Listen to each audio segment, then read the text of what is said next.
సంధ్య, డిన్నర్కి ఏమైనా వేడిగా చేయవా? ఈ రోజు అయితే నేను ఒక థాయ్ సూప్ చేస్తున్నానండి, స్క్విడ్ తో టామ్ యామ్ సూప్ అనమాట. సీ ఫుడ్ తో అయితే చాలా బాగుంటుంది. సీ ఫుడ్ ఇష్టం లేదంటే చికెన్ తో కూడా చేసుకోవచ్చు. కొంచెం ఆయిల్, చిన్నగా తరుక్కున్న వెల్లుల్లి, చిన్నగా తరుక్కున్న అల్లం, 2 నిమిషాలు ఇలా వేగిన వెంటనే ఉల్లిపాయలు వేద్దాం. ఇవి కూడా ఒక 5 నిమిషాలు అలా.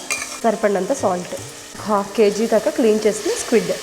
ఇవి నూనెలో బాగా వేగిద్దాం. కొంచెంసేపు మూత పెట్టి మగ్గిద్దాం.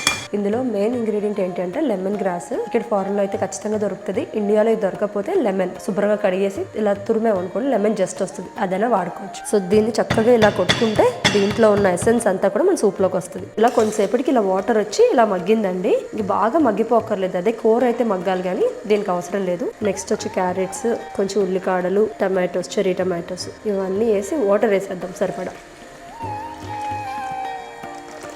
లెమన్ గ్రాస్ దంచుకున్నాం కదా, అది కూడా వేసేయాలి. ఇవి బర్డ్ ఐ చిల్లీస్ అంటారండి, థాయ్ కుకింగ్ లో ఎక్కువ వాడతారనమాట. ఇది మనకు కారం. నేను మొత్తం కట్ చేసి వేయట్లేదండి, చాలా కారంగా ఉంటాయి కాబట్టి ఇలా 2 చీలికలు చేసి వేస్తున్నాను. మనం పక్కన తీసి పెట్టేయచ్చు కాబట్టి. అలాగే కొంచెం కొత్తిమీర కాడలు, కొత్తిమీర. ఇందులో ఫైబర్ వచ్చి ఉల్లికాడలు, ఉల్లిపాయలు, టమాటో, క్యారెట్స్ వేసాను కదా. ఇంకొక యమ్మీ ఇంగ్రీడియంట్ ఏంటి అంటే షిటాకి మష్రూమ్స్ అండి. నార్మల్ మష్రూమ్స్ అన్న రిప్లేస్ చేసుకోవచ్చు. ఇది ఏంటి అంటే కొంచెం చూయిగా చికెన్ టెక్స్చర్ ఉంటుంది. ఇది దొరికితే ఇది తీసుకోండి, లేదంటే నార్మల్. బాగా మరుగుతున్నాయి. ఇప్పుడు ఇందులో ఈ మష్రూమ్స్ కూడా వేసేద్దాం. మీకు స్క్విడ్ నచ్చదు అంటే ప్రాన్స్ తో చేసుకోండి. ప్రాన్స్ తో కూడా చాలా యమ్మీ ఉంటుంది. చిల్లీ సరిపోలేదు, కొంచెం వేస్తున్నాను. కావాలంటే పెప్పర్ కూడా వేసుకోవచ్చు. ఇలా మరుగుతుండగా ఫిష్ సాస్ అని దొరుకుతుందండి, చైనీస్ స్టోర్ లో ఎక్కడైనా దొరుకుతుంది. అది మీకు ఇంట్రెస్ట్ ఉంటే వేసుకోండి, లేదంటే స్కిప్ చేసుకోండి. జస్ట్ 5 to 6 డ్రాప్స్ అండి, అంతే. ఇప్పుడు ఈ సూప్ లో ప్రోటీన్ వచ్చి మనం స్క్విడ్ వేస్తున్నాం. ఫైబర్ కూడా చూసారు కదా, చాలా వెజిటబుల్స్ అయితే వేసాను. ఇందులో కార్బ్స్ ఏంటి అంటే రైస్ నూడిల్స్ అండి, మైదాతో చేసినవి కావు. ఇవి ఏం చేయాలంటే ఒక 10 నిమిషాల ముందు వేడి నీళ్ళల్లో నానబెట్టుకోవాలి.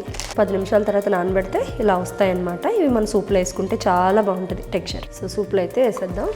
వాటర్ పడుతుంది అంటే కొంచెం వాటర్ యాడ్ చేసుకోవాలి. నిమ్మకాయ కూడా స్క్వీజ్ చేసుకోవాలండి, మరుగుతుండగానే చేస్తాం అనమాట. సూప్ అయితే అయిపోయిందండి. మీరు వేసుకున్న ప్రోటీన్, నూడిల్స్ కొంచెం బాయిల్ అయిపోతే చాలు, అంతే. సో సర్వ్ చేసుకోవడమేనండి నీట్గా. ఇందులో పెద్ద మసాలాలు, పెద్ద హడావిడి ఏమి ఉండదు. స్క్విడ్ కూడా నేను బాగానే వేసాను అనమాట, ఎక్కువ పోర్షన్లోనే. మష్రూమ్స్, స్క్విడ్ అన్నీ కూడా. కొంచెం spring onions, coriander, chillies, lemon, మన టేస్ట్ తగ్గట్టుగా చిల్లీ ఆయిల్. ఇదే టామ్ యామ్ సూప్ అండి, ఎగ్జాక్ట్గా ఇలాగే చేస్తారనమాట. ఇంతే సింపుల్. ఇలా వేడివేడిగా చలికాలంలో తాగితే భలే ఉంటుంది.